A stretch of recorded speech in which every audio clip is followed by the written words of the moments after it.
Hello, I'm Jimin from We Learn to Share, and today I will be talking about chemical reactions. What is a chemical reaction? Chemical reaction is the process of bonds between atoms in a compound being broken and new bonds being formed to make new compounds. During a chemical reaction, matter and mass is neither created or lost. This is because every proton, neutron, and electron that is present at the beginning of a chemical reaction will be present at the end of the reaction. In other words, chemical reactions are able to rearrange the bonds between atoms, but it does not destroy the atoms. Therefore, the law of conservation of matter and mass can be applied to chemical reactions. Moreover, energy is also conserved in chemical reactions. According to the law of conservation of energy, energy cannot be created nor destroyed. This can be applied to chemical reactions since in a chemical reaction, the amount of energy that was present at the start of the reaction will be present at the end of the reaction, although it may be in a different form. As previously mentioned, during a chemical reaction, bonds within the reactants are broken and new bonds are formed to create new products.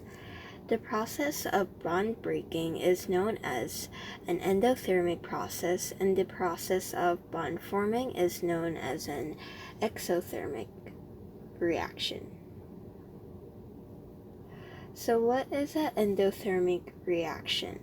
If there is more energy in the bonds of the products than there is of the reactants, the difference in energy gets absorbed from the surroundings, which is known as an endothermic reaction. Therefore, this leads to the temperature of the surroundings to decrease. One example of an endothermic process is cooking an egg.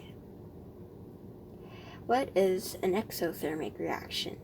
If there is less energy in the bonds of the products than there is of the reactants, the difference in energy gets released as heat energy, which is known as an exothermic reaction.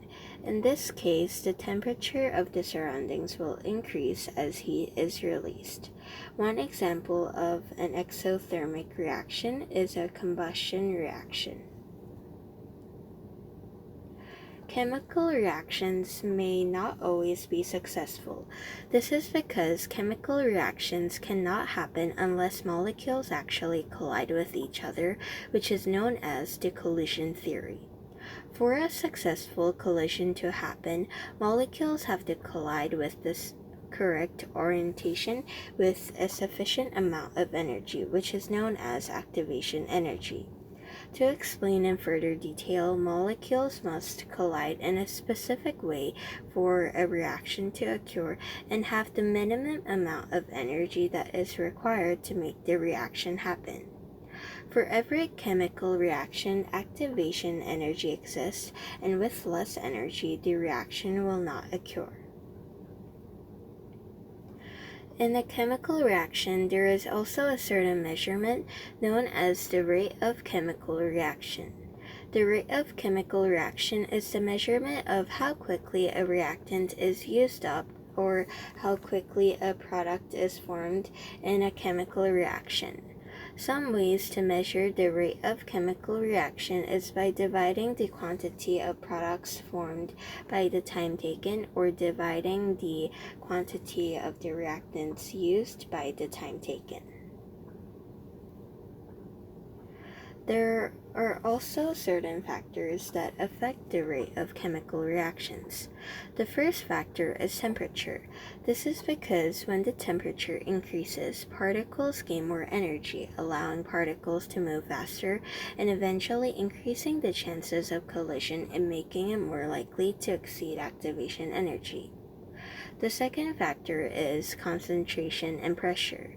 Increased concentration and pressure results in more particles per unit of volume, which leads to frequent collisions.